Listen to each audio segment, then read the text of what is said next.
Start करते हैं Microsoft Excel को। कैसे स्टार्ट कर सकते हैं? स्टार्ट के बटन पे जा सकते हैं, वहां पे टाइप कर सकते हैं, यहाँ एक्सेल की ऐप आ जाती है, यहाँ से स्टार्ट कर सकते हैं। नहीं तो आप अपने डेस्कटॉप पे, जैसे मैं कर रहा हूँ, राइट क्लिक कर सकते हैं, न्यू पे जा सकते हैं, न्यू पे माइक्रोसॉफ्ट एक्सेल वर्कशीट, दोनों ही चीज़ें सेम है। यहाँ पे आप इसको नाम दे सकते हैं इस डॉक्यूमेंट को। मैं दे रहा हूँ इसको नाम चैप्टर 1।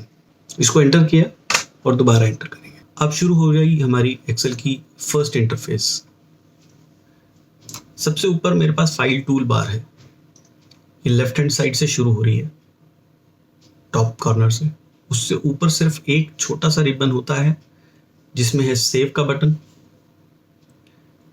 अंडू का बटन है और रीडू का बटन है। ये अभी दोनों इनएक्टिव हैं क्योंकि हमने कोई भी एक्टिविटी नहीं की, तो ना हमारे पास अंडू करने के लिए कुछ है, ना रीडू करने के लिए कुछ है। उसके बाद है प्रिंट प्रीव्यू, कि डॉक्यूमेंट का एज इट इज कैसा प्रिंट प्रीव्यू आएगा और हमारे डॉक्यूमेंट की सेटिंग्स क्या है उसके अकॉर्डिंग दिखाएगा। अभी हमारे पास कुछ भी नहीं है प्रिंट करने के लिए, इसलिए हम वापस जाएंगे डॉक्यूमेंट में। इसके बाद एक छोटा सा यहाँ पर ड्रॉप डाउन मेन्यू बॉक्स है, न्यू फाइल बनाने का बटन, यहाँ पर शॉर्टकट रख सकते हैं। ओपन का बटन भी शॉर्टकट रख सकते हैं। ऐसे ही सेव का ऑलरेडी है, ईमेल करने का, क्विक प्रिंट करने का, प्रिंट प्रीव्यू और print spellings, undo, redo, sort ascending, sort descending, touch mouse mode, more commands, show below the ribbon. अभी हम एक्सेल की शुरुआती स्टेजेस में है, तो हमको सबसे पहले जानना है फाइल के फंक्शंस। फाइल ओपन करना, फाइल सेव करना और प्रिंट प्रीव्यू वगैरह, ये सब सब्जेक्ट्स हमारे थोड़ी टाइम बाद टच होंगे। जब हम फाइल पे जाते हैं तो फाइल पे हमारे पास एक होम का बटन है। यहाँ पे आपको दिखाएगा न्यू डॉक्यूमेंट, जो यहाँ ब्लैंक वर्कशीट से आप सेलेक्ट कर सकते हो। ओपन में वो कोई एग्जिस्टिंग फाइल को कर सकते हैं। प्रिंट, शेयर, एक्सपोर्ट, पब्लिश और क्लोज। फाइल में आएंगे, न्यू में जाएंगे, ब्लैंक वर्कबुक में जाएंगे। जो दूसरी शुरू होती है वो है होम। अब होम से लेकर के insert, new tab, page layout, formulas, data, review, view, help, ये सारी चीज़ें जो हैं, इनसे रिलेटेड ऑप्शंस हमें एक रिबन में खुले हुए हैं, जैसे आप देख रहे हो। मैं इस रिबन को बंद कर सकता हूँ। यहाँ से मैंने इस right hand side top corner पे, यहाँ पे मैंने कोलैप्स किया था रिबन को, कंट्रोल F1, और यही मैं कंट्रोल F1 दबा करके वापस इसको रिबन को ला सकता हूँ। अगर शॉर्टकट याद नहीं रहे, जब भी मैं किसी टैब पे क्लिक करता हूँ रिबन खुलेगा, मैं उस रिबन पे जा करके वापस कोलैप्स द रिबन पे अनचेक कर सकता हूँ। अब मेरा रिबन रहेगा, रिबन एक्सटेंडेड मेन्यू है। इसके अलावा भी और फीचर्स होते हैं जिनके लिए आप जब होम टैब पे हैं तो इस तरीके के आपको ऑप्शंस दिखेंगे, जहाँ पे आप और सेटिंग्स में जा सकते हैं। पर अभी मैं सिर्फ जितनी सेटिंग्स रिबन में आ रही हैं टू बिगिन विथ, उन पे बात करेंगे। सबसे पहला है होम। होम में सबसे पहला है क्लिपबोर्ड। क्लिपबोर्ड क्या होता है? जब हम किसी डॉक्यूमेंट पे कोई भी डेटा डालते हैं या किसी और फाइल से डेटा डालते हैं, या कोई इमेज हो, कोई टेक्स्ट हो, उसको हम कॉपी करते हैं। जब तक हम उसको पेस्ट नहीं कर लेते, बाय डिफॉल्ट एक क्लिपबोर्ड पे रहता है, वो अवेलेबल होता है हमें पेस्ट करने के लिए। बेसिकली कट या कॉपी की स्टेज के बाद और पेस्ट की स्टेज से पहले डेटा क्लिपबोर्ड पे होता है। कट कॉपी को एक्सप्लेन करने के लिए पहले रोज और कॉलम्स को एक्सप्लेन कर देता हूँ। आप जहां मेरा कर्सर है वहां देख रहे हैं, तो यहाँ पर आपको ABCD लेफ्ट से लेकर राइट तक जाता हुआ दिख रहा है। जहां ये 26 कॉलम पूरे हो जाएंगे और Z आ जाएगा, वहां से AA, AB, AC ऑनवर्ड चलेगा, यानी कि ABCD में एक प्रीफिक्स हो जाएगा A। AZ आने के बाद BA। ABCD से चलने वाली चीजों को कॉलम्स कहा जाता है, और 1 2 3 4 ऊपर से लेके नीचे तक आने वाली चीजों को कहा जाता है रोज। मैंने यहाँ पर एक डेटा लिया, यहाँ पे मैंने अपना नाम डाल दिया अमन। अब मैं चाहता हूं कि B2 से ये डेटा C2 में कॉपी करूं, तो मैं इस पे यहाँ पे क्लिक कर सकता हूँ, यहाँ पे जा सकता हूँ कॉपी, यहाँ पे जा सकता हूँ और यहाँ मेरा पेस्ट का ऑप्शन अवेलेबल होगा क्योंकि मेरे क्लिपबोर्ड पे कुछ है, मैंने पेस्ट कर दिया। ये डेटा मेरा यहाँ से यहाँ आ गया। दूसरे एग्जांपल में मैंने यहाँ पे अमन लिखा, मैंने इसको क्लिक करा, कट करा, सी पे आया, पेस्ट करा, तो मेरी B23 से वैल्यू चली गई और C3 में आ गई। ये बहुत बेसिक्स है। जो लोग इस कप के बारे में जानते हैं और बोर फील कर रहे हो तो एक्साइटिंग स्टफ के लिए एक चैप्टर आगे स्किप करें। तो हम ऐसे देख सकते हैं कि ये अमन जो मैंने लिखा था ये मुझे पसंद नहीं आया, तो मैंने इसको फ़ॉन्ट्स में जाकर के एडोबी अरेबिक या एडवर्डियन, मैंने इसकी फ़ॉन्ट स्टाइल चेंज कर दी। उसके बाद फ़ॉन्ट का साइज़ है तो मैंने इसको 25 कर दिया, इससे फ़ॉन्ट का साइज़ बढ़ गया। मैं इसे बढ़ाता रहना चाहता हूँ तो मैं इसको फ़ॉन्ट पे जाता हूँ, यहाँ से जाकर के अप टू 72 मुझे यहाँ से मिल जाएगा। मुझे 72 से ज़्यादा जाना है तो मैं डबल क्लिक करूँगा और 150 लिखूँगा और ये मेरा साइज 150 का हो गया। उसके बाद मैं इस डेटा को यहीं से सेलेक्ट करूँगा। आप देख रहे हो ये डेटा इस एक्सेल के इस सेल से बाहर जा रहा है क्योंकि ये इस सेल के इस साइज में फिट नहीं होता। मैं इस कॉलम के राइट हैंड साइड पे इस ब्लैक प्लस और जिसकी दोनों तरफ बाहर एरोज बनी हुई है, इस पर जब डबल क्लिक करता हूँ तो ये ऑटोमेटिकली इसको मेरे इस टेक्स्ट के साइज के हिसाब से कॉलम की विड्थ को बढ़ा देता है। रोज की विड्थ को उसने अपने आप बढ़ा दिया था, कॉलम की विड्थ को वो अपने आप बढ़ा दिया। इसके बाद है मेरे पास इसको बोल्ड करने का ऑप्शन, इटैलिक्स में करने का ऑप्शन, अंडरलाइन करने का ऑप्शन और फिर बॉर्डर डालने का ऑप्शन। ये पेज की फॉर्मेटिंग नहीं है, ये एक सेल की फॉर्मेटिंग है या फिर उस सेल की फॉर्मेटिंग है जो आपने सेलेक्ट किए। वो एक से ज़्यादा हो सकते हैं, एक से ज़्यादा कॉलम्स में हो सकते हैं, एक से ज़्यादा रोज में हो सकते हैं या दोनों में एक से ज़्यादा हो सकते हैं। यानी कि आपके टेबल की शेप जो है उसमें number of columns, number of रोज, वो एक्स और वाई कितने भी हो सकते हैं। उन दोनों को जब आप सेलेक्ट करते हो तो आपके पास कुछ इस तरीके की सिलेक्शन बन जाती है और इस सिलेक्शन ड्रॉप डाउन करते हो तो आपके पास बॉर्डर के शेप्स आ जाते हैं। ये बॉटम बॉर्डर है। बॉटम बॉर्डर का मतलब है जो मेरी सिलेक्शन का सबसे लास्ट रो था उसके नीचे लगा। ये टॉप है यानी कि मेरी सिलेक्शन के सबसे टॉप रो पे लगा। ये लेफ्ट और राइट इसी तरीके से काम करते हुए अब मेरे पास एक बॉक्स रेडी है। हालांकि मैं ये 4 स्टेप्स करने की बजाय एक ही स्टेप पे कर सकता हूं और मैं जाकर के इसमें थिक आउटसाइड बॉर्डर या आउटसाइड बॉर्डर लग सकता हूं। जब मैंने ऐसा कर दिया तो ये ऑलरेडी है। मैं जा करके पहले इस बॉर्डर को हटा दूंगा, मेरे कोई भी बॉर्डर्स नहीं रहे। मैंने वापस सिलेक्शन किया, मैंने आउटसाइड बॉर्डर सेलेक्ट कर दिया और ये आउटसाइड बॉर्डर आ गया। अब अगर आप चाहते हैं कि ये बॉर्डर हर एक सेल पे इंडिविजुअली एक इंडिपेंडेंट बॉर्डर हो तो उसके लिए आप ऑल बॉर्डर्स कर सकते हैं और आपके सारे सेल्स पे बॉर्डर आ गया। और अगर आप चाहते हैं कि इसके टेबल के आउटसाइड पर एक और बड़ा बॉर्डर हो, थोड़ा थिक, तो आपकी बाउंड्री डिफाइंड हो गई। इसके बाद आप bottom double border, thick bottom border, bottom and top border, top and thick bottom border. इसके अलावा मेरे पास ड्राइंग बॉर्डर का ऑप्शन होता है। जब मैं ड्रॉ बॉर्डर करता हूं तो मैं इस पर इस तरीके से ड्रॉ कर सकता हूँ। पेंसिल पकड़ी और जब तक मैं जितनी रो सेलेक्ट करना चाहता हूँ या जितने कॉलम सेलेक्ट करना चाहता हूँ मैंने सेलेक्ट कर लिए और जहां छोड़ूंगा वहां बॉर्डर बन जाएगा। इसके बाद है बॉर्डर की ग्रिड, यानी कि हर सेल पे इंडिविजुअली बॉर्डर बनता जा रहा है जैसा हमने पहले किया था। उसके बाद आता है हमारा ड्रॉ इरेज बॉर्डर, लाइन का कलर, लाइन का स्टाइल या मोर बॉर्डर्स, जो कस्टम बॉर्डर्स। जिस तरीके से हम लेफ्ट में अलग, राइट में अलग, टॉप में अलग, बॉटम में अलग कलर ऑटोमेटिक कर सकते हैं, यहाँ अलग अलग कस्टमाइज कलर कर सकते हैं। इस तरीके के हमारे एडवांस ऑप्शन शुरू हो जाते हैं। अलाइनमेंट में हम इस डेटा को सेल पे कहाँ रखना चाहते हैं वहां से शुरू होती है। मैंने इस सेल पे अमन लिखा था, इस सेल के सबसे बॉटम कॉर्नर के पास मेरा नाम लिखा हुआ है। मैं चाहता हूं ये टॉप कॉर्नर के पास हो,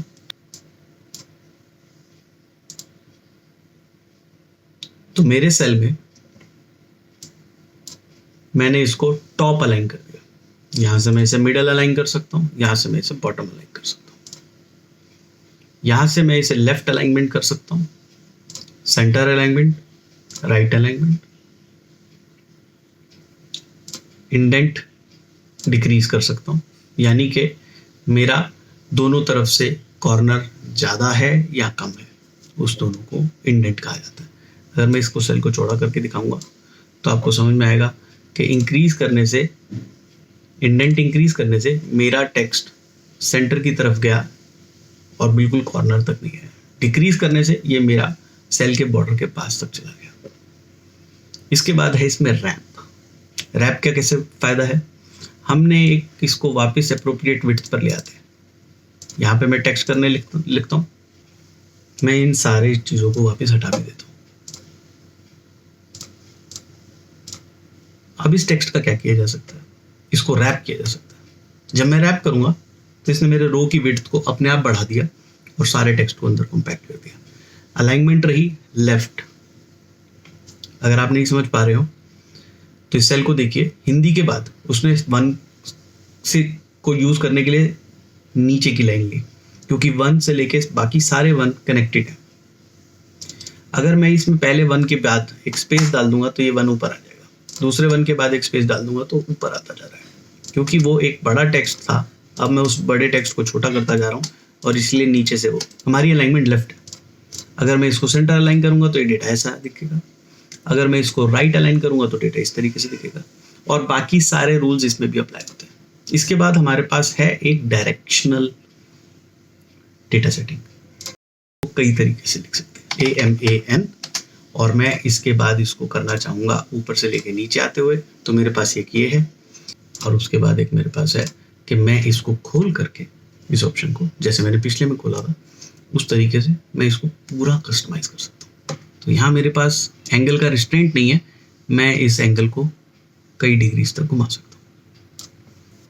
ये टेक्स्ट है। अगले में मैं डालूंगा नंबर, तो मैं इसको डालता हूँ 35। अब ये एक नंबर है। अब आता है इसको करेंसी बना, क्योंकि ये एक न्यूमेरिकल वैल्यू है, इसको करेंसी में देख सकते हैं, तो $35 हो गए। इसको अकाउंटिंग टर्म्स में भी देख सकते हैं, और वो जाहिर सी बात है करेंसी एसोसिएट ही करेगा उसके साथ। उसके बाद आता है शॉर्ट डेट। अब आपको लग रहा होगा कि 35 नंबर को शॉर्ट डेट से कोई लेना देना नहीं होगा, लेकिन अगर आप इसको दबाओगे तो एक डेट बन गई। ये डेट क्या है, ये देखना चाहते हैं तो लॉन्ग डेट में आइए, February 4, 1990। अगर आप इसको कैलकुलेट करेंगे तो कंप्यूटर सिस्टम्स में, और खासतौर से माइक्रोसॉफ्ट एक्सेल के अंदर, the first date with the system takes by default is 1 January 1990। तो 35 becomes 31 days of January plus 4 days of Feb, 35 days, तो 4th February 1990। 1st January 1990 plus 35। इतना जरूरी नहीं था जानना, बट कभी आपको ऑफिस में या किसी कुलीग से बात करते वक्त इंटरेस्टिंग फैक्टर है बताने का कि एक नंबर जो 365 भी हो सकता था, अगर मैं इसको 365 लिख देता हूं तो ये बना देगा इसको 30 दिसंबर 1990, और 366 में बना देगा क्योंकि शायद 1990 एक लीप ईयर था। इसके बाद आता है हमारा शॉर्ट डेट। शॉर्ट डेट में DD MM YY। Long date में डे भी आ गया, मंथ का फॉर्मेट पूरा नेम है, डे है, कॉमा है, ईयर है, ईयर भी YY फॉर्मेट में है। फिर उसके बाद आ जाता है टाइम। जब मैं इसको टाइम करता हूं तो ये 12 है, वही लॉजिक से। उसके बाद आ जाता है परसेंटेज, क्योंकि नंबर चेंज हो चुका है 366, तो मैं इसको 36 करता हूँ तो ये 36% लेगा। बाय डिफॉल्ट एक नंबर के साथ एक परसेंटेज अटैच कर रहा है, ये 36 नहीं रह गया, ये 36% ऑफ समथिंग रह गया। यानी कि अगर मैं इसे 36 लिखता और इनटू करता 70, 36 इंटू 70 करता, या आसान बनाने के लिए इसको 36 इंटू 10 करता, तो ये 36 इंटू 10 करता, यानी कि 360। लेकिन अगर मैं यहाँ पर 10 लिखूंगा और इसको इक्वल टू करूंगा 36 इंटू 10, तो ये इसको 3.6 लेगा, क्योंकि 36% ले रहा है, इसलिए इसका फॉर्मेट चेंज हो गया। जब भी आप इसको चेंज करना चाहेंगे ये परसेंटेज ही लेता जाएगा। इसलिए आपको अगर कभी भी चेंजेस करने पड़े ऐसे सेल में जो परसेंटेज पे सिलेक्ट हो जाए और परसेंटेज पे सिलेक्ट नहीं रखना चाहते हो, तो यहाँ से जाकर के आप उसको वापस जर्नल कर सकते हो, जिसके लिए उसने उसकी वैल्यू छोड़ी है। परसेंटेज हटाने के बाद उसने उस नंबर को 85 नहीं रखा, 85% के हिसाब से कैलकुलेट करके 0.85 रखा। आप इसको वापस चेंज करना पड़ेगा 85 पे। आपकी कैलकुलेशन ठीक आ रही है। इसी हिसाब से आपका फ्रैक्शन है। जब मैं इसको 8 लिखता हूं और इसकी इस वैल्यू को रखता हूं फ्रैक्शन में, तो इसने इसको 8 लिखा। लेकिन अगर मैं इसको 4.2 लिखूंगा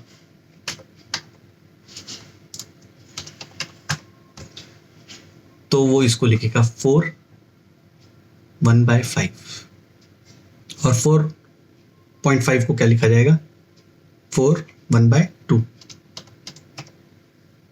मेक सेंस? इसके बाद आता है हमारा साइंटिफिक, बट आपके ऑफिस वर्क में इसका कोई खास जरूरत नहीं है।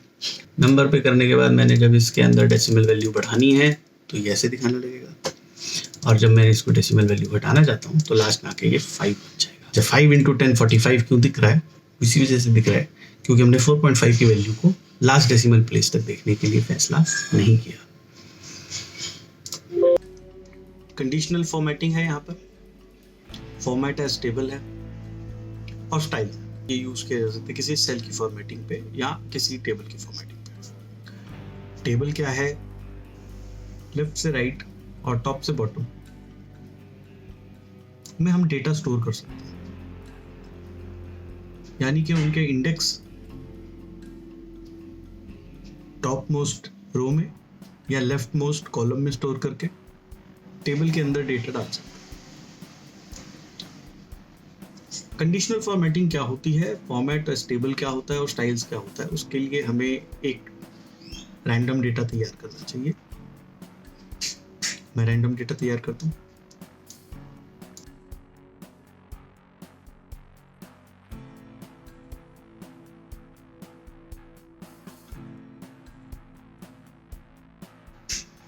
मैं सीरियल नंबर्स मैन्युअली डाल रहा था और मुझे ध्यान आया कि मैं इसको इसके बॉटम मोस्ट वैल्यू के राइट हैंड साइड जाके इस काले प्लस को यूज़ करके ड्रैग कर सकता हूँ, और आगे आने वाली क्रोनोलॉजी के अकॉर्डिंग मेरे नंबर्स अपने आप ऐड करते हैं। मुझे डेटा सिर्फ 15 पॉइंट्स का चाहिए, मैंने 16 को डिलीट कर दिया। मैं डेट पे गया,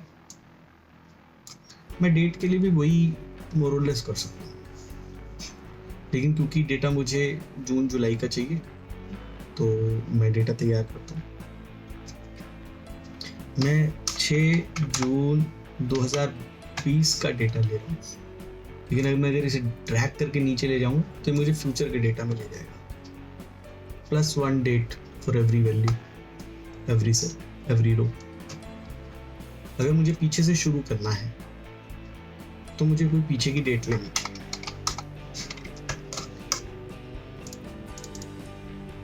मैं जब एक किसी भी सेल के bottom right hand side corner पे इस ब्लैक प्लस से ड्रैग एंड ड्रॉप करता हूँ, जब ड्रैग करूँगा तो जहाँ तक ड्रॉप करूँगा मैं वहाँ तक वैल्यूज स्टोर हो जाएंगी। लेकिन अगर मेरे लेफ्ट हैंड साइड के कॉलम में लेट्स से के 15 रोज तक डेटा है, तो टॉप मोस्ट सेल पे bottom right hand side corner पर डबल क्लिक करने से मेरा डेटा ऑटोमेटिकली नेक्स्ट 15 रोज तक भर जाएगा, या जितने भी रोज मेरे साथ वाले कॉलम में डेटा जिनमें है उतना डेटा ही अपने आप भर जाएगा। ये बहुत डेली बेसिस पे यूज होने वाली टेक्निक्स हैं, और ये प्रैक्टिस से आपके पास आती है, तो हर टाइम आप डेटा खुद नहीं डाल। परसेंटेजेस के लिए मैं डाल देता हूँ अब मैं इस डेटा को सिलेक्ट कर सकता हूँ और इसे फॉर्मेट एज टेबल कर सकता हूँ। जब मैं बोलता हूँ माई टेबल हैज हेडर्स, इसका मतलब है कि मेरे डेटा के स्टोर्ड वैल्यूज में वो मेरी पहली रो को नहीं गिनेगा और उसको मानेगा हेड्स। यानी कि मेरे डेटा की वैल्यू में टेबल में सबसे पहला हो गया सीरियल नंबर, दूसरा हो गया डेट, तीसरा हो गया परसेंटेज। जैसे ही मैंने इसको एज अ टेबल सेलेक्ट किया, आप देखो कि मुझे डिजाइन की टैब पे ले गया, ऊपर की टैब पे देखिए। लेकिन मुझे भी डिजाइनिंग का काम, हम डिजाइनिंग डिस्कस नहीं कर रहे हैं। डिजाइनिंग टेबल्स पे काम करती है, पिवट टेबल्स पे काम करती है, चार्ट्स पे काम करती है, लेकिन हम वो सब कुछ एक्सप्लेन करेंगे लेटर स्टेजेस पे। वो अपने आप में फॉर्मेटिंग से ज़्यादा रिलेटेड है और फंक्शन से कम रिलेटेड है। जहाँ तक बात आती है एक डेटा को डायनामिक रखने की, उसमें टेबल बहुत हेल्पफुल है।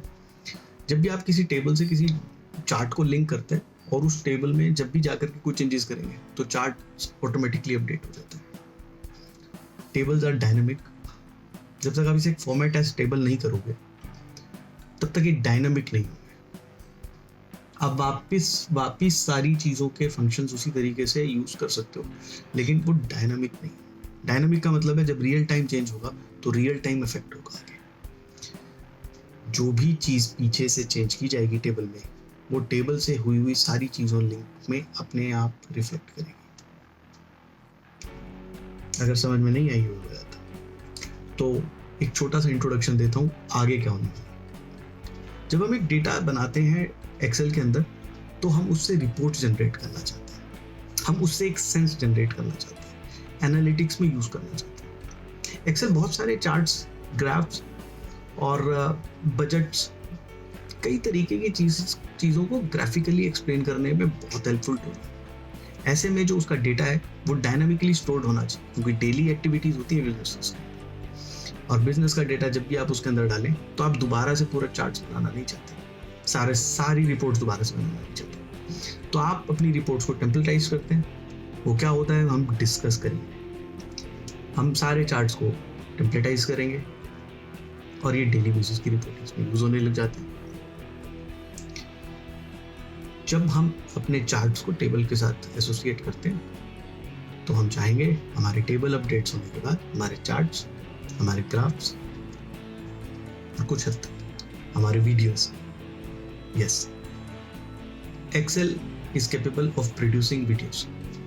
जिनको ये बात नहीं पता उनके लिए ये एक अच्छी न्यूज़ है। आप ग्राफिकल वीडियोस भी बना सकते हैं एक्सेल के साथ। तब आपके लिए टेबल बहुत काम आते हैं, वरना आपको अपने पूरे डेटा को रिफ्रेश करने के लिए वीडियोस में बहुत दिक्कत आएगी अगर आप टेबल की तरह डेटा को स्टोर नहीं करते। मैंने टेबल की तरह डेटा को स्टोर कर दिया है और मैं वापस होम टैब पे जा रहा हूँ, क्योंकि अभी हम होम टैब को ही स्टडी कर रहे हैं और मैं चाहता हूँ अब कंडीशनल फॉर्मेटिंग का यूज किया जाए। जब भी मुझे एक कॉलम को सिलेक्ट करना है, मैं उसके अल्फाबेट पे ऊपर इस एरो के आने का वेट करता हूँ। जब भी मैं माउस ओवर करूंगा ये एरो आएगी, मैं क्लिक करूंगा, ये कॉलम सिलेक्ट हो जाता है। अगर मुझे रो सिलेक्ट करनी है तो मुझे इधर जाना होगा, 20th रो को सिलेक्ट करने के लिए मुझे यहाँ क्लिक करना होगा और मेरी 20th रो सिलेक्ट होगी। मैं वापस ई रो पे आ गया हूँ, मैंने वापस ई रो सिलेक्ट कर लिया है। अब मैं कंडीशनल फॉर्मेटिंग पे जाता हूँ और हाईलाइट सेल्स रूल्स, इसमें ग्रेटर देन है सबसे पहला। पासिंग मार्क्स हम 40 लिखना चाहते हैं। वो डायनेमिकली चार्ट के अंदर चेंजेस दिखा रहा है, हमारे टेबल के अंदर चेंजेस दिखा रहा है, लेकिन कोई वैल्यू सेलेक्ट नहीं कर रहा, क्योंकि ये वैल्यू न्यूमेरिक वैल्यू है, ये परसेंटेज वैल्यू नहीं है। मैं इसे परसेंटेज वैल्यू बताता हूँ। अभी वो क्या कर रहा है, 40 से ऊपर की वैल्यूज को रेड कर रहा है। ये पासिंग लोगों की बात हो रही है 40 से ऊपर, तो मैं इसको ग्रीन करना चाहता हूँ। मैंने इसे ओके कर दिया। अब जब भी मैं कोई वैल्यू डालूंगा जो 40 से नीचे है उसका कलर चेंज नहीं होगा, और जिसका 40.25 है, 40.25% है वो ग्रीन में आएंगे। जिसका 40.00001% है, जिसका 40% है वो नहीं आएगा क्योंकि हमारे कंडीशनल फॉर्मेटिंग 40% एंड अबव की बात करें तो 40.00001 भी ग्रीन हाईलाइट हो जाएगा, whereas 40% and anything below that 40% और 40% से नीचे की सारी वैल्यूज जो है उस पर कोई हाईलाइटिंग नहीं होगी। This is conditional formatting first option, greater than का फर्स्ट ऑप्शन। अब हम हाईलाइट कर रहे हैं, सेल्स के साथ रूल्स लगा रहे हैं। ग्रेटर देन ऐसे ही लेस देन का लग सकता है, ऐसे ही बिटवीन लग सकता है। जब बिटवीन की बात करते हैं तो दो वैल्यू सेलेक्ट करनी पड़ेगी, बॉटम वैल्यू और टॉप की वैल्यू के बीच की वैल्यू उसको रेड कर देगा। इसी एग्जांपल में सेट करके देखते हैं। हम यहाँ पे गए, हमने कंडीशनल फॉर्मेटिंग में गए, हमने क्लियर रूल्स कर दिए फ्रॉम द सिलेक्टेड सेल्स, और अब हमारी शीट पे मोर और लेस हम वापस उसी जगह पे हैं। कंडीशनल फॉर्मेटिंग पे गए और बिटवीन सेलेक्ट करते हैं तो वो कहता है कि बॉटम वैल्यू बताइए। बॉटम वैल्यू हमारी है 20% और मैक्सिमम वैल्यू है हमारी 65%। 66 रख लेते हैं ताकि हमारी 65% वाली वैल्यू आ जाए इसमें। इसको भी परसेंटेज कर देते हैं। अब जो वैल्यूज 20 और 66 के बीच में आती हैं, 20 और 66% के बीच में आती है, वो लाल कलर की हो जानी चाहिए।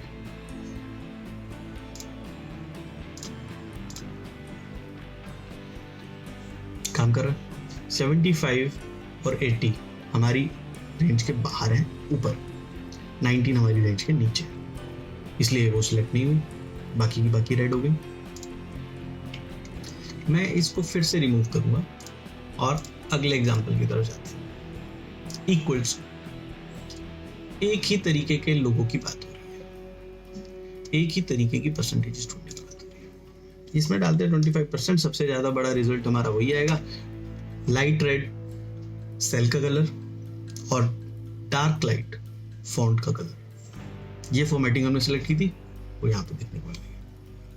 इसी तरीके से यहाँ पर आता है टेक्स्ट दैट कंटेन्स। हम टेक्स्ट में भी डील नहीं कर रहे, लेकिन अगर हमने किसी भी टेक्स्ट में इसको सर्च करना चाहते हैं तो हम ये वहाँ लगा सकते हैं। एग्जाम्पल देखते हैं। ये परसेंटेजेस वाले सेल के साथ मैंने इंसर्ट करा एक कॉलम और इसमें डाल दिया मैंने स्कूल के नेम। मैं एक ही कॉलम पर एक से ज़्यादा फॉर्मेटिंग लगा सकता हूँ कंडीशनल। मैं एक ही शीट पे 10 अलग अलग कॉलम्स पे 10 अलग अलग कंडीशनल फॉर्मेटिंग लगा सकता हूँ। मैं अलग अलग रोज पे भी कंडीशनल फॉर्मेटिंग लगा सकता हूँ। मैं स्कूल्स की टैब को सिलेक्ट करा है, कंडीशनल फॉर्मेटिंग में गया, highlight cells rules, text that contains. अब आप देखिए मेरे जितने भी स्कूल के नेम हैं सब में ऐसा आता है। अगर मैं इसे एस कहूँगा तो सारे नाम सेलेक्ट कर लेगा। अगर मैं इसे JKPS कहूँगा तो इसने JKPS को सिलेक्ट कर लिया। अगर मैं इसे MAPS कहूँगा तो इसने एक वैल्यू सिलेक्ट कर ली। अगर मैं इसे KHMS कहूँगा तो इसने दो वैल्यू सिलेक्ट कर ली। यहाँ पे आते हैं, अब डेट्स पे आ जाते हैं। डेट्स पे आकर के हम देखते हैं डेट अकरिंग, पीछे के दिन की डेट ढूंढ सकते हैं, आज की ढूंढ सकते हैं, आने वाले कल की ढूंढ सकते हैं, पिछले 7 दिन की ढूंढ सकते हैं, लास्ट वीक की ढूंढ सकते हैं, दिस वीक की ढूंढ सकते हैं, नेक्स्ट वीक की ढूंढ सकते हैं। इस तरीके से फिल्टर्स के साथ अगर हमें कोई डेट्स ढूंढनी है तो हम ढूंढ सकते हैं। ये तीनों कंडीशनल फॉर्मेटिंग अगर मैंने 3 अलग अलग कॉलम्स में लगा रखे तब भी ये एब्सोल्युटली फाइन काम करते हैं। मैं इनके कलर्स भी डिफाइन कर सकता हूँ अलग अलग। मैं चाहूँ तो डेट्स के साथ साथ सीरियल नंबर्स पे भी कोई एक कंडीशनल फॉर्मेटिंग लगा सकता हूँ। इससे फाइल्स हैवी नहीं होती, वर्किंग स्लो नहीं होती। कंडीशनल फॉर्मेटिंग बहुत स्मूथली, क्योंकि हाईलाइट सेल्स रूल्स की बात हो रही है, तो यानी कि सेल्स में पड़ी हुई किसी भी वैल्यू के ऊपर काम करना। डुप्लीकेट वैल्यूज, जो सेल्स मैंने सेलेक्ट किए हैं उनके अंदर मैं डुप्लीकेट वैल्यूज ढूंढ रहा हूँ। इसको ओके कर दिया। क्या मतलब है डुप्लीकेट वैल्यूज का? SPS जो है वो 1 से ज़्यादा बार है तो इसलिए मार्क हो गया, हाईलाइट हो गया। JHPS भी 1 से ज़्यादा बार होगा, यहाँ पे है। KHMS भी 1 से ज़्यादा बार है, MFS भी 1 से ज़्यादा बार है, JKPS, RJMS। जो वैल्यू बेसिकली सिर्फ एक बार अगर हो रही है पूरे टेबल पे वो हाईलाइट नहीं होंगी और बाकी जो है वो हाईलाइट होंगी। इसके अलावा क्या है? टॉप बॉटम रूल्स हैं, डेटा बार्स हैं, कलर स्केल्स हैं, आइकन सेट्स हैं। ये एक्सेल के सब वर्जन्स में नहीं है, लेकिन I think office 7 and onwards हैं। कैसे काम करते हैं ये सब फंक्शंस? बहुत सेल्फ एक्सप्लेनेटरी हैं। जब मैं परसेंटेजेस के कॉलम में आकर के कंडीशनल फॉर्मेटिंग में टॉप बॉटम रूल्स की बात करूं तो टॉप 10 आइटम्स को मैं देख सकता हूं, टॉप 10 परसेंटेजेस को मैं देख सकता हूं। इसी तरीके से above average, below average, bottom 10 items, इस तरीके के फिल्टर्स देख सकता हूं। इसके अलावा है डेटा बार्स। अगर मैं डेटा बार्स लगा दूंगा यहाँ पे तो वो मुझे एक परसेंटेज बार ग्राफ की तरह ही दे रहा है, वैल्यू के साथ यहीं पे सेल के अंदर ही। अगर ग्राफ्स वगैरह नहीं बनाना चाहते हैं तो ये कर सकते हैं। जहां यूज करना हो वहीं करें, क्योंकि ये फाइल को बहुत भारी कर देता है। इसके अलावा क्या है, आइकन सेट्स। आइकन सेट से आप average, above average, below average तक के आइकन सेट्स हो गए आपके। इंसर्ट का क्या मतलब है, ड्रॉप डाउन करके देखते हैं। Insert cells, insert sheet rows, insert sheet columns, insert sheet.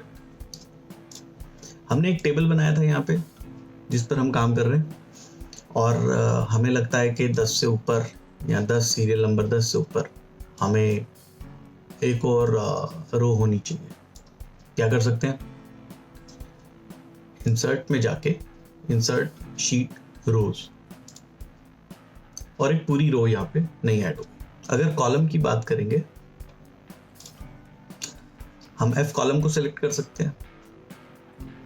F column में किसी एक सेल को सिलेक्ट कर सकते हैं। यहां पे जाकर के भी जब मैं इंसर्ट शीट कॉलम करूंगा तब भी वो इस कॉलम के साथ एक कॉलम ऐड करेगा। इस कॉलम को मैं रीनेम कर सकता हूं।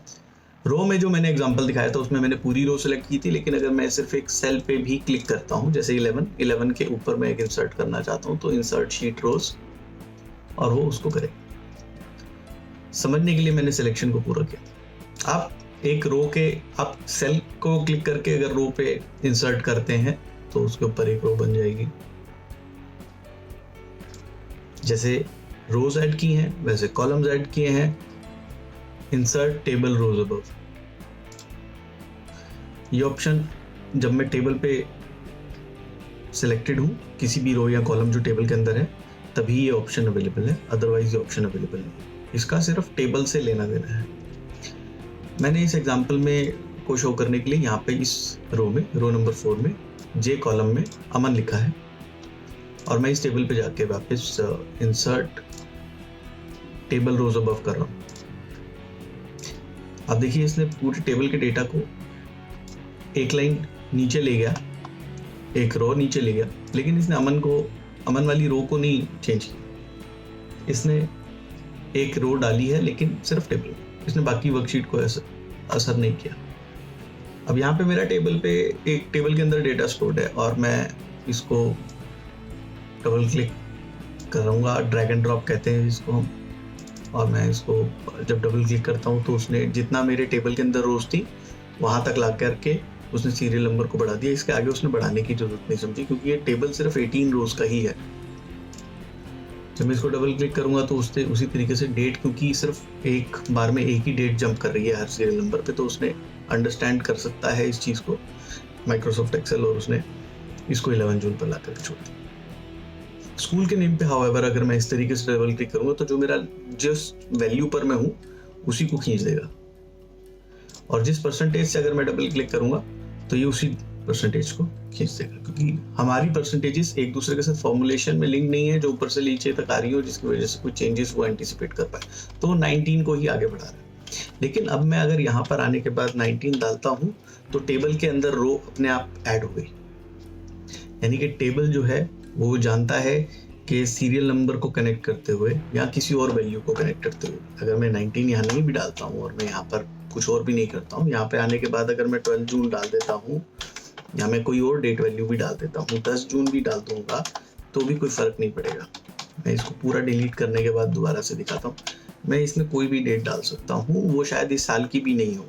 1 जनवरी 2019 डाल देते हैं, तब भी वो टेबल की रो को ही मानेगा, टेबल की रो में ऐड करता जाएगा इसको। जैसे मैंने इंसर्ट टेबल रोज डाली थी वैसे इंसर्ट टेबल कॉलम्स होंगी। मैं जिस सेल में हूँ E11, वो 11th रो में E कॉलम से एसोसिएटेड है। Insert table columns to the left करूंगा तो वो मेरे E के कॉलम को एफ के कॉलम में ले जाएगा और बाकी सब चीज़ें सेम रहेंगी।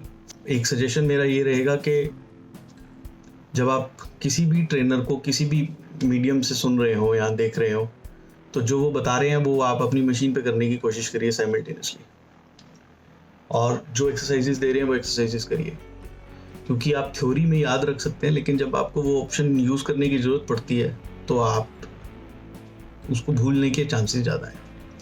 उसमें लास्ट में हमारे पास इंसर्ट शीट का ऑप्शन है। जब मैं इंसर्ट शीट करता हूँ तो मेरे पास यहाँ नीचे एक वर्कशीट और जुड़ जाती है। एक्सेल का डॉक्यूमेंट वर्कबुक होता है, वर्कशीट नहीं होता। एक वर्कबुक में एक से ज़्यादा वर्कशीट हो सकती हैं और कई सारी वर्कशीट हो सकती हैं, कोई लिमिट नहीं है। जिस तरह मेरे पास इंसर्ट में रोज ऐड करने के लिए, कॉलम्स ऐड करने के लिए, और फिर जो मेरी शीट सेलेक्टेड थी, एक जो टेबल मेरा शीट के अंदर अवेलेबल था, जब उस पर मैं सिलेक्शन रख के कर्सर रखा हुआ था तो उसने मुझे टेबल स्पेसिफिक रोज या टेबल स्पेसिफिक कॉलम ऐड करने की ऑप्शन अलग से दी। अभी तक हमने इंसर्ट रोज, इंसर्ट कॉलम्स को टेबल के अंदर करके देखा और टेबल स्पेसिफिक रोज और टेबल स्पेसिफिक कॉलम्स को ऐड करके देखा था। अब हम एक टेबल के इंडिपेंडेंट डेटा को देखते हैं, यानी कि L4 पे है। L4 में L टेबल के बाहर है कॉलम, और 4 जो है वो टेबल के अंदर भी है। अब हम इंसर्ट में जाके देखते हैं सेल्स, तो इसके आगे इंसर्ट सेल्स करने की कोशिश करते हैं और इसमें हमारे पास 4 ऑप्शंस हैं। इंसर्ट शिफ्ट सेल्स राइट, यानी कि इसको राइट ले जाएं। शिफ्ट सेल्स डाउन, यानी कि इसको नीचे ले जाएं। या फिर हम इंसर्ट करें पूरी रो, या फिर इंसर्ट करें पूरी कॉलम। तो क्या होता है, एक एक एक्शन करके देखते हैं। जब शिफ्ट सेल्स राइट करेंगे तो L से उठा के हमारी वैल्यू को M में ले जाएगा।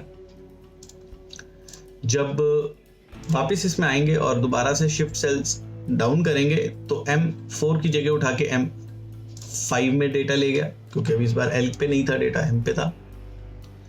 फिर इंसर्ट वापस उसी ऑप्शन पे जाकर जब इंटायर रो करेंगे तो उसने, क्योंकि ये वर्कशीट की रो है तो इसलिए उसने टेबल में एक रो हमारी इंसर्ट कर दी, तो टेबल इंडिपेंडेंट नहीं रहा।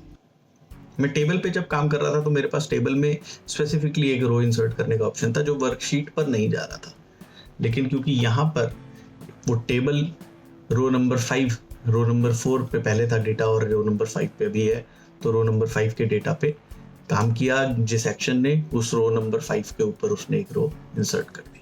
कैसे कर दी? रो नंबर 5 खाली हो गई, रो नंबर 5 का डेटा रो नंबर 6 में चला गया और बाकी टेबल की प्रॉपर्टीज सेम रही। जिस तरीके से हमने इंसर्ट के ऑप्शंस एक एक करके स्टडी करें, ये पैरेलल ऑप्शंस डिलीट में अवेलेबल होते हैं।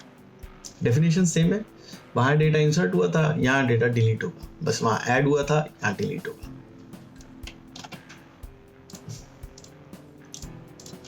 तो खाली रो मेरी चली गई। स्टाइल्स वाले टैब में मैंने एक चीज मिस कर दी थी, वो थी सेल की फॉर्मेटिंग। उसका भी एक एग्जांपल देख लें। हेड्स को करना चाहेंगे, कुछ वैल्यूज को भी आप करना चाह सकते हैं। आप चाहते हैं कि 80% वाला जो है इसका सेल हाईलाइट हो जाए, आप इंडिपेंडेंटली कर सकते हैं। मेरी रिकमेंडेशन ये है, जब आपने कंडीशनल फॉर्मेटिंग सीख ली है, कंडीशनल फॉर्मेटिंग एक एडवांस ऑप्शन है और जब भी आप टेबल के अंदर डेटा वैल्यू बदलेंगे वो अप्लाई करेगा सबसे टॉप मोस्ट वैल्यू को अपने आप। इसके बाद आ जाता है हमारा फॉर्मेट। फॉर्मेट में है रो हाइट, यानी कि मैं रो की हाइट बढ़ा सकता हूँ। 15 पॉइंट्स बाय डिफॉल्ट है, मैं 20 कर सकता हूँ और ये बढ़ गई। अगर ये एग्जांपल में नहीं दिखा हुआ तो मैं फॉर्मेट में जाकर के इस हाइट को थोड़ा सब्सटेंशियली बढ़ा देता हूँ 70, और ये रो की हाइट बढ़ गई। इसको बढ़ाने के लिए मैं 6 के नीचे जा सकता था, और ये एक ब्लैक प्लस है, इसके ऊपर और नीचे एरो के मार्क्स हैं, यहाँ से पकड़ के मैं इसको ट्रैक कर सकता हूँ और ला सकता हूँ। या फिर मैं यहाँ पे क्लिक कर सकता हूँ और रो हाइट पे जा सकता हूँ और यहाँ पे पॉइंट्स डाल सकता हूँ कि मेरे को 70 रखना था, जो एग्जैक्ट मैं चाह रहा हूँ। ऐसे ही मैं कॉलम के लिए भी कर सकता हूँ। तीनों जगह से ऑप्शन है। यहीं पे गए, कॉलम की विड्थ है, मैं यहाँ से भी कॉलम की विड्थ कर सकता हूँ और मैं यहाँ से इसको ड्रैग करके भी कर सकता हूँ। ये आपको काम आएगा जब आपका डेटा, उसमें कुछ वैल्यूज एक दूसरे से बड़ी होंगी और वो आपके एक सर्टन टेक्स्ट बॉक्स साइज से बड़ी हो जाएंगी। एक्सेल के जो बेसिक कॉलम का साइज है, उसके बाद आता है हमारा ऑटो फिट कॉलम विड्थ। ये एक ऐसा ऑप्शन है जो आप ज़्यादा बार यूज़ करेंगे। मैं टेबल के से इंडिपेंडेंट एक डेटा डालता हूँ।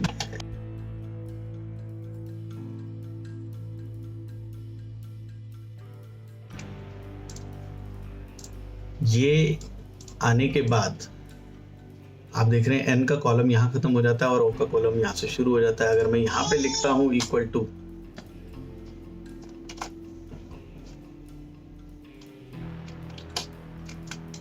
लेकिन अगर मैं इस ओ 24 के अंदर कुछ लिखता हूँ, लेट्स से 24 मैंने एक वैल्यू लिख दी, तो मेरा सारा टेक्स्ट गायब हो गया, वो दिख नहीं रहा। वो है पर वो दिख नहीं रहा।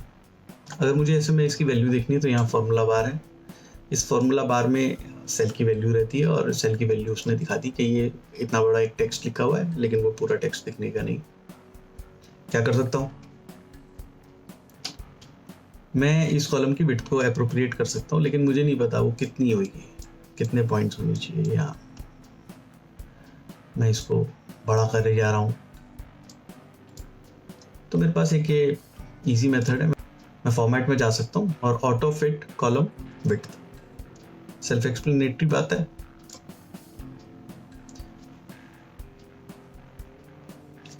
जब मैं ऐसे करता हूँ तो अपने आप उसने कॉलम की विड्थ को एप्रोप्रिएट करता है।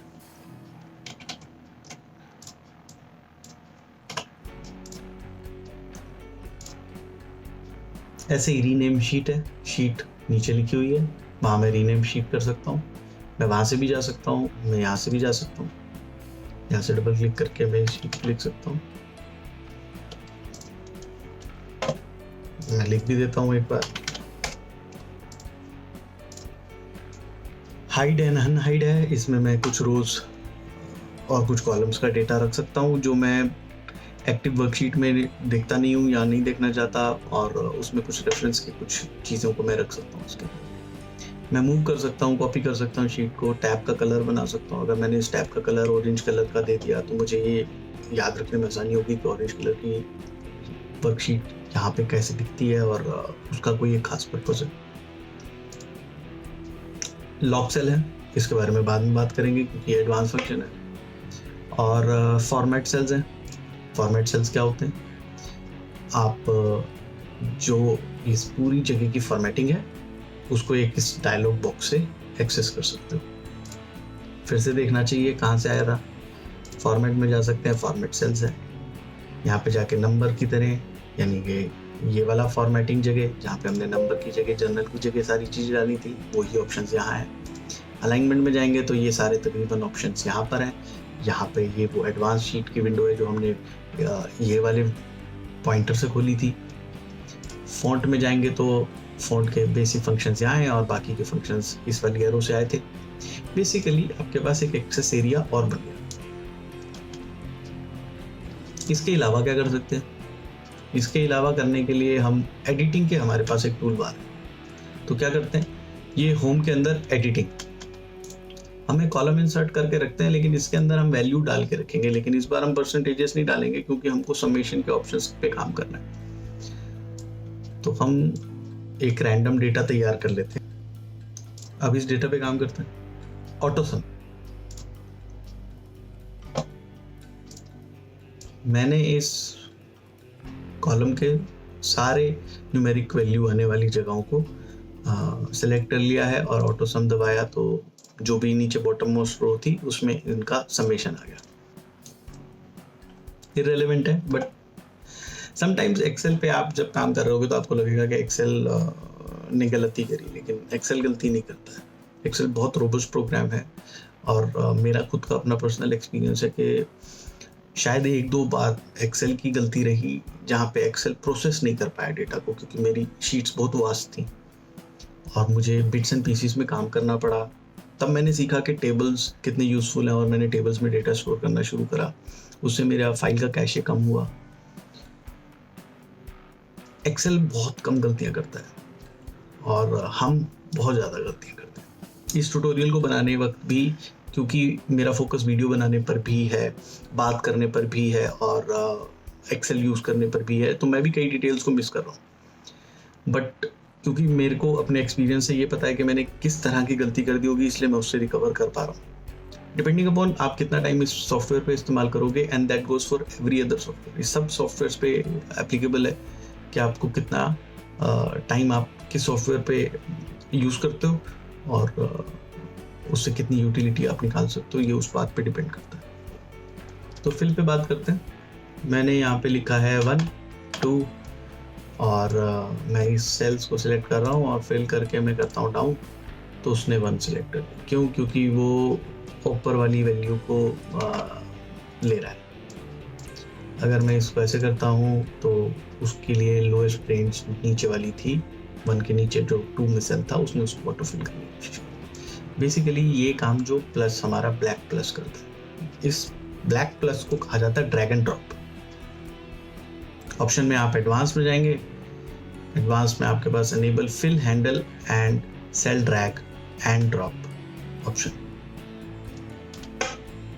यहाँ से आप इसको कर सकते हैं। ये एक्सेल के बहुत यूज़फुल टेक्निक्स में से है, खासतौर से वो लोग जो माउस ज़्यादा इस्तेमाल करते हैं। जब आप एक्सेल पे शुरुआत कर रहे हो तो आप माउस ज़्यादा इस्तेमाल करोगे, धीरे धीरे आपको आदत पड़ जाएगी कि कीबोर्ड से यूज़ करें। कीबोर्ड बहुत फास्ट और एफिशिएंट है। चलिए, इस डेटा को मैंने हटा दिया।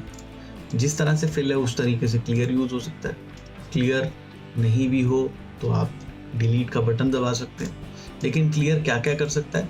क्लियर में आप क्लियर फॉर्मेट कर सकते हो, क्लियर कंटेंट कर सकते हो, क्लियर कमेंट कर सकते हो, क्लियर हाइपरलिंक कर सकते हो। ये बाकी सारी चीज़ें जो हैं, कमेंट्स हमने अभी तक स्टडी नहीं करे तो इसलिए अभी उसके बारे में बाद में बात करते हैं। फॉर्मेटिंग क्या है? मैंने यहाँ पर एक फॉर्मेटिंग लगाई थी और क्लियर में जाकर के मैं क्लियर फॉर्मेट कर रहा हूँ तो फॉर्मेटिंग हट गई। ये कंडीशनल फॉर्मेटिंग थी।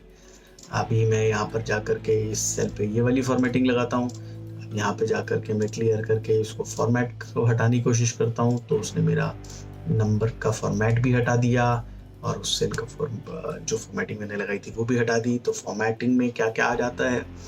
सेल का जो पैरामीटर है कि उसके अंदर इनपुट क्या है, वो उसके इनपुट को आप कैसे देखते हो? नंबर है, टेक्स्ट है, फ्रैक्शन है, डेसिमल पे है, ये सारी चीज़ें जो हमने यहाँ से देखी थी, जिसमें करेंसी भी थी, अकाउंट्स भी था, ये सारी चीज़ें थी, नंबर था, टेक्स्ट था, ये सारी चीज़ें, टाइम था, डेट थी।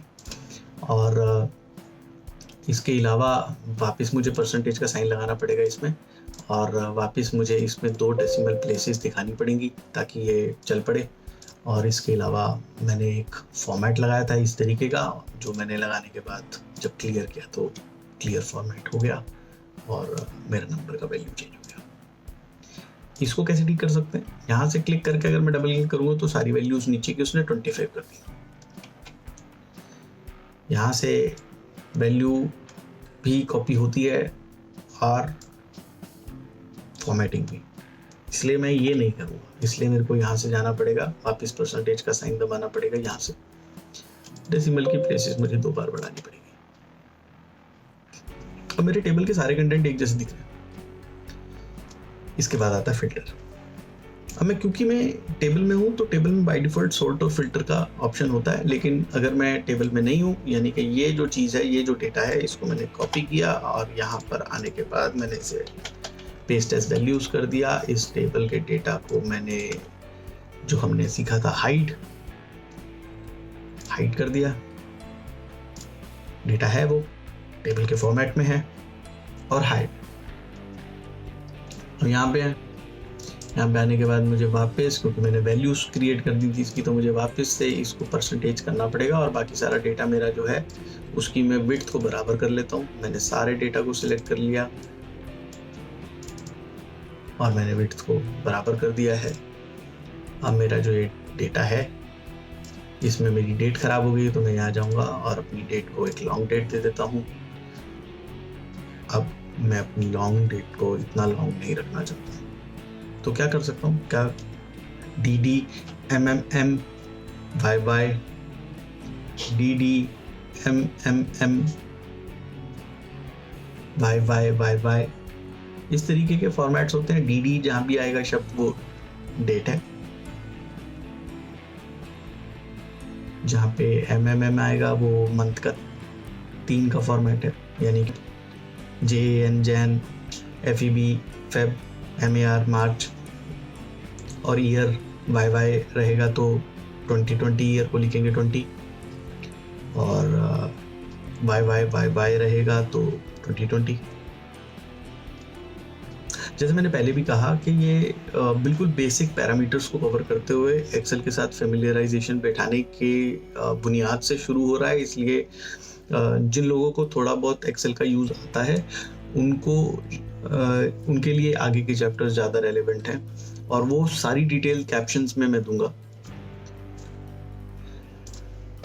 अब मेरा ये डेटा वापस उसी तरीके के फॉर्मेट पे तैयार हो गया, बस मेरे को इसकी डेट्स को चेंज करना है। तो मैंने ये सारी डेट्स को सिलेक्ट कर दिया, इस पे राइट क्लिक करूंगा, राइट क्लिक करके फॉर्मेट सेल्स पे जाऊंगा। फॉर्मेट सेल्स पे जाने के बाद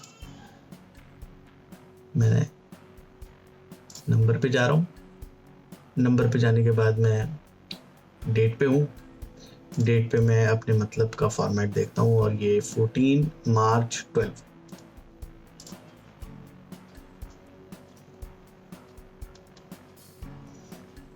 मैं वापस अपना डेटा सिलेक्ट कर रहा हूँ और अब इसमें लगाता हूँ फिल्टर।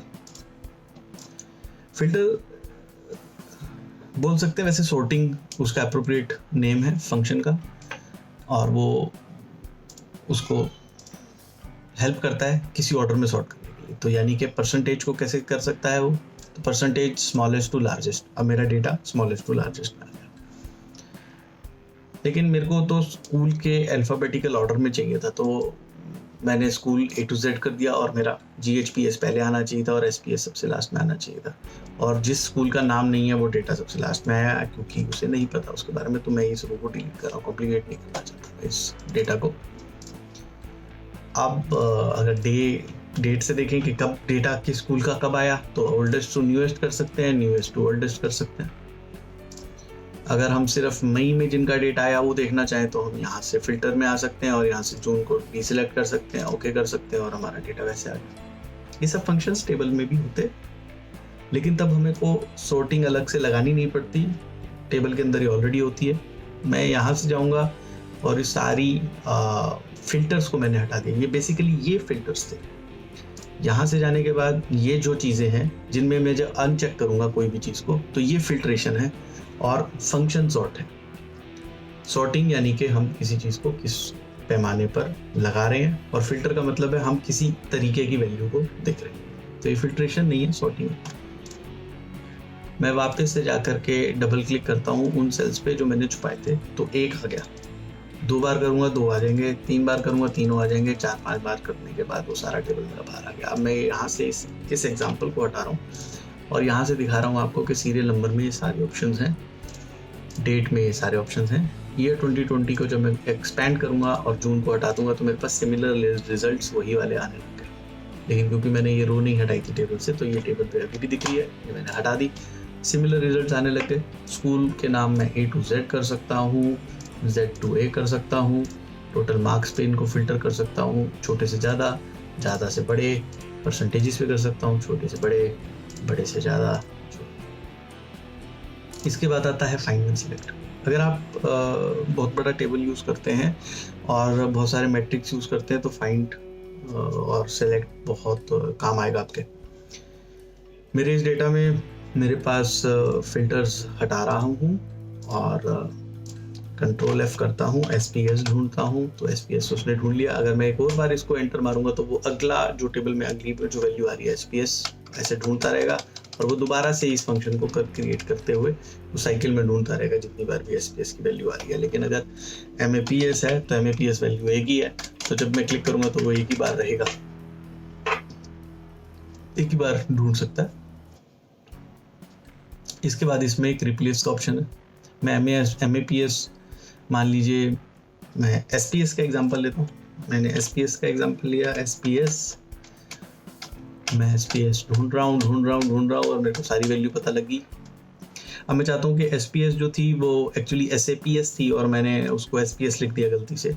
तो मैं फाइंड करता हूँ SPS को और रिप्लेस के बटन में जाता हूँ और यहाँ लिखता हूँ SAPS और रिप्लेस ऑल करता हूँ, तो मेरी सारी वैल्यू जो है वो SPS की जगह SAPS हो गई। अब हम फाइनली आ गए हैं होम बार के एंड पे। क्या करना चाहिए हमको? एक फॉर्म तैयार करना चाहिए और उस फॉर्म पे कुछ फॉर्मेटिंग इस्तेमाल करनी चाहिए, जैसे कि मैं शीट नंबर 2 पे आ रहा हूँ। आप सिर्फ फॉर्मेटिंग को ध्यान रखते हुए जो फॉर्म मैंने यहाँ दिया है उस फॉर्म को बनाने की तैयारी करिए। और नेक्स्ट चैप्टर इज इंसर्ट।